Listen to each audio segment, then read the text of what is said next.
I think it has to do with pursuing this new world order, which would be a globalist society with centralized control over everyone. And many of the steps outlined in that document are consistent with what's going on now. So they talk about like protecting the health of the population from communicable diseases and such. And so this matches up with the contact tracing technology that they have already rolled out in some Asian countries and are trying to roll out in the United States. And I'm not sure about Canada. That will basically track all of our personal health information from a sort of public health perspective. But it will be used to either deny or grant privileges to us based on our health status. And also our location. Like the idea, I think, is that they track your location to a minute detail. And if you show up at the hospital with coronavirus 3 next year, then they can go back through everybody else's records and they can say who intersected within, say, 10 meters of this person, and then they can do contact tracing. Now, they might find out that what they end up with is like 1 million people, you know, like it might not actually be practical, but the idea is that they can just drag anybody in and they say, you know, you were in the supermarket and you walked within a couple of meters, a few feet of somebody who's now sick. So you've got to go get tested. And I know there was a case in China of this old man who went to hospital with minor symptoms. He tested negative, left the hospital, tested positive again. And so 3 times he went back to the hospital. But the scary thing to me is that the last 2 times he went to the hospital without any symptoms, they put him on antiviral drugs. So what's the chance that if you get dragged in, you know, because you were in contact with somebody and you test positive on the test, that they're going to coerce you into taking drugs or vaccines? Yeah, well, I think it's pretty likely. So I saw a video a couple of weeks ago of a gentleman who went to a hospital somewhere in the United States and, you know, for just to get help with some kind of symptom, I forget what it was, and they demanded that he take a test. Mm-hmm. And he didn't want to. And he, you know, was just very calm for a long time, and he was recording the whole interaction. And basically what they did is they got all of these healthcare workers and they cornered him in his room, and they just kept coercing him more and more strongly until they actually just physically subdued him and held him down and took his blood. Wow. And all those people think they're doing the right thing because they're being propagandized that the most important thing in the world is protecting us from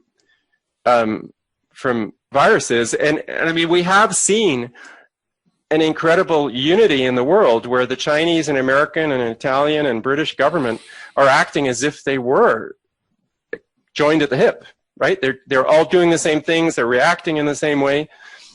With relatively small differences. Like I've never seen this for any other crisis. Absolutely, before. And it's also with respect to their financial policies of shutting down the world's economy.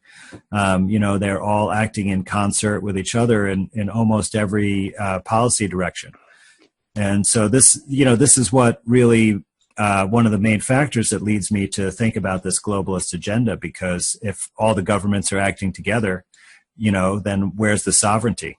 If the RNA is not produced directly from DNA, and we know that that's the case, then you're not going to find RNA sequences in the BLAST database because their DNA sequences, what you're looking at is the complementary RNA sequence. And if the RNA that's produced endogenously is not directly from your DNA, there's RNA in your body that is not going to be in the BLAST database, right?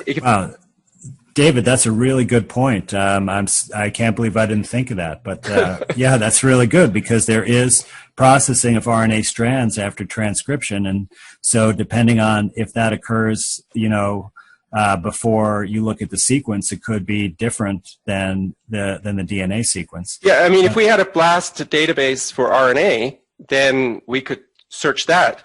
But just because you convert RNA to DNA, that doesn't make it DNA, really, right? It's a surrogate. Yeah. You also mentioned the 80% false positive rate, which was mentioned in a Chinese paper with an English abstract, which was put onto PubMed. Then it was like retracted, withdrawn. But as far as I can tell, the original Chinese article is still present. Yeah, it's still on PubMed, actually. It just has in all caps withdrawn written in the title somewhere.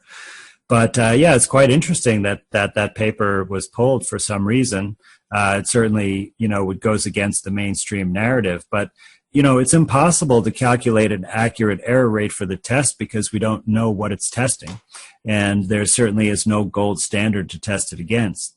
Because when they determined the RNA sequence that they used for the test, they took it from a source of lung fluid that had multiple sources of RNA in it.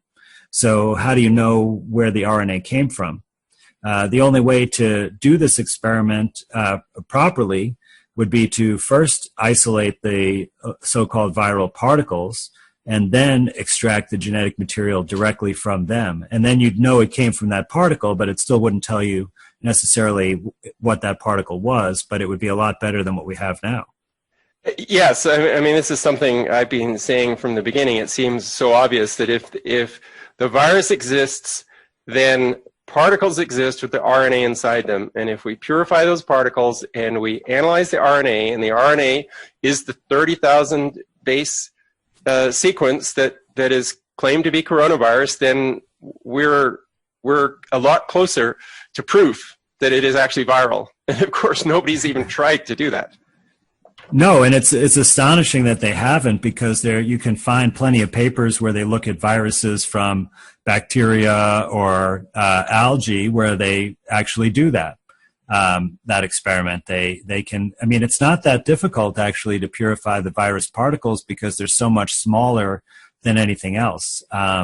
So they haven't even attempted that. And the only way that they said that this DNA or RNA sequence rather was related to coronaviruses was based on the sequence identity, which was less than 80% identical. So far less similar than we are to chimpanzees at 96%.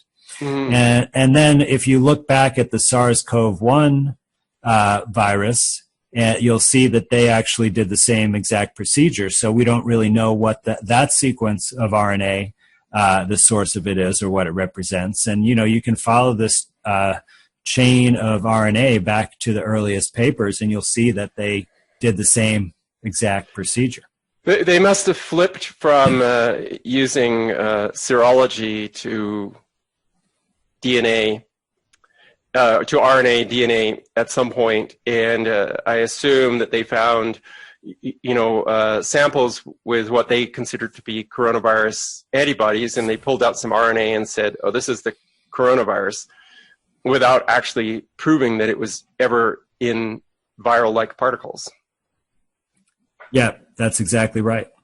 And the antibodies are also very much less specific than people might believe they are. Yeah, I know for HIV, a researcher put together a list of over 100 documented causes for false positive HIV tests. But HIV tests are generally considered to be 99.9% accurate, except when they're not, of course. Well, I'm not sure where those numbers come from, but I've seen experimental evidence of far lower accuracy. And in any case, it can't really be accurate because HIV has never really been shown to cause disease either. Yeah, never being purified. And I think, another point when I read some of these manufacturer labels is it appears that the manufacturer is in charge of validating their own test.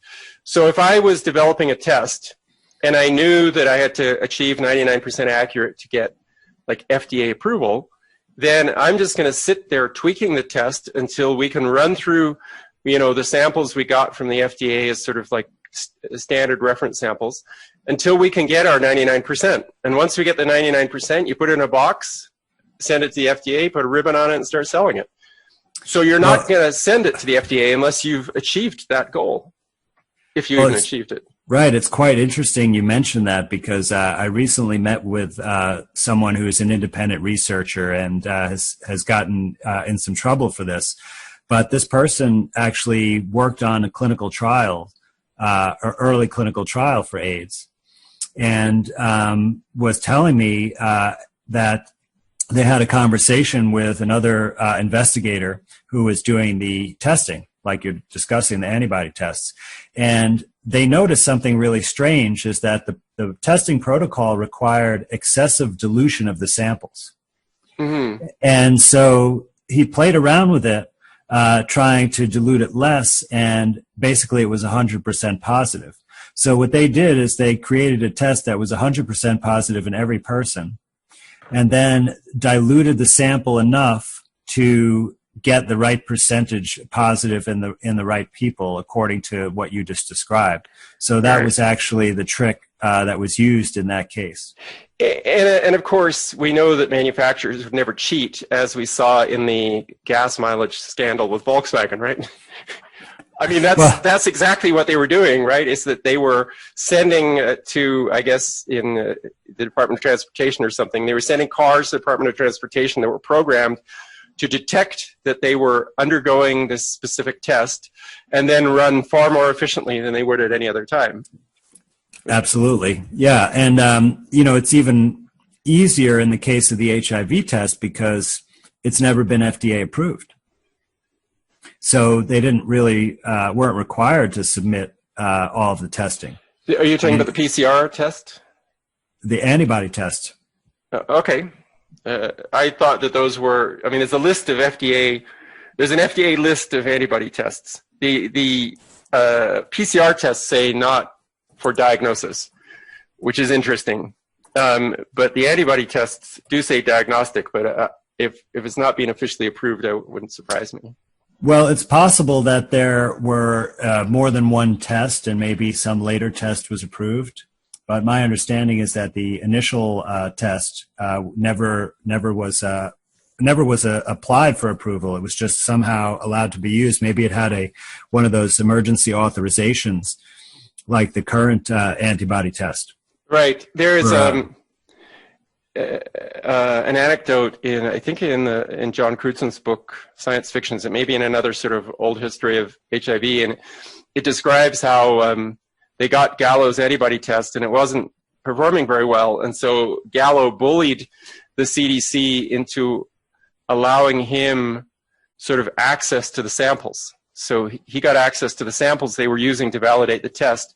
And then he adjusted the optical density so that he could get the right percentage and then sent it back to the CDC. And of course it passed their test. Right. That's very convenient. It's like getting the answers before the exam. Yes, every student's dream. Okay, so let's go to mortality. So there are some places that have reported unusual spikes in mortality. Italy and New York are examples. But let's start with Wuhan. Was there a spike in mortality in Wuhan, to your knowledge? No, not that I can discern.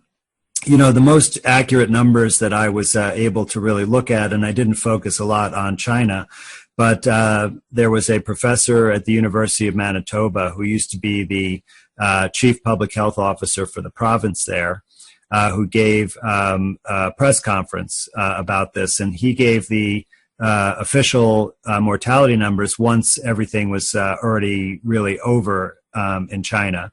And so what I did was I extrapolated those numbers to the United States population, and it worked out to be about 10,000 deaths total. So this was, far less than any typical flu season. So I didn't feel that it was substantially elevated to warrant any further scrutiny. I think that a lot of people get confused over the panic because there are the number of people who test positive. There's the number of people who die. There's a number of people who are sick. And then there's a number of people who are quarantined who aren't positive, but they just happen to be on a cruise ship, or they happen to have a relative in Wuhan who got sick or something like that. And the smallest number, of course, is the number of deaths. But people see these scary, you know, 1 million coronavirus cases around the world or whatever, and it scares people, and they get confused with, does that mean 1 million people have died or are going to die? Yeah. Okay, but there are places like Italy and New York where there are spikes in mortality. So what's your explanation for that if it's not the virus? Well, I don't really know that there's really any meaningful spike in mortality in those places. I haven't looked that closely at Italy, but in the United States, I've been following the CDC's website, and they are, you know, tallying actually they update it on a daily basis, and they're looking at weekly mortality, and of course they report, you know, deaths attributable to COVID-19, but you can't look at those numbers because you know that every death certificate they're putting that down instead of the other illnesses. So they also have the all-cause mortality. So I've been following those numbers, and they have a nice column in there. They're kind of doing my work for me, where they average the mortality during the same week for the last 3 years. So from, you know, the average deaths over the past 3 years for week 1, you know, January 1st through 7th, and then so on and so forth to the current date. And the overall mortality compared to those past 3 years has actually been lower this year by 6%, which amounts to about 44,000 less deaths than the same period last year. So if you know, for the whole country, we average everything out, actually less people are dying this year. So, of course, if you narrow down on tight geographic areas, and or if you just look at one short window of time, you can show that there may be a spike here or there, but you can also show that there's a depression in other places and other short periods of time. So I think it's important to look at the aggregate data, because that just gives us a more accurate picture of the overall trend rather than what's seeing, you know, from day to day. Right, and we know that there's some funny business going on with the numbers. Like I read a newspaper article from New York where 55 people died in a nursing home. They were all ascribed as coronavirus deaths, and it then said in the article that unfortunately nobody in the nursing home had been able to have a test. So they had no tests for these 55 people. And in Belgium, I saw an article that showed that the government is now counting every death in a nursing home as COVID, and 5% of the nursing home population has been tested. So right. You're right that if you look at the COVID column, it was always 0 before, right? Because it's new. But it's the total mortality, you know, if it's insignificant on total mortality, why are we shutting down the country? Well, there must be another reason that is not related to protecting our health.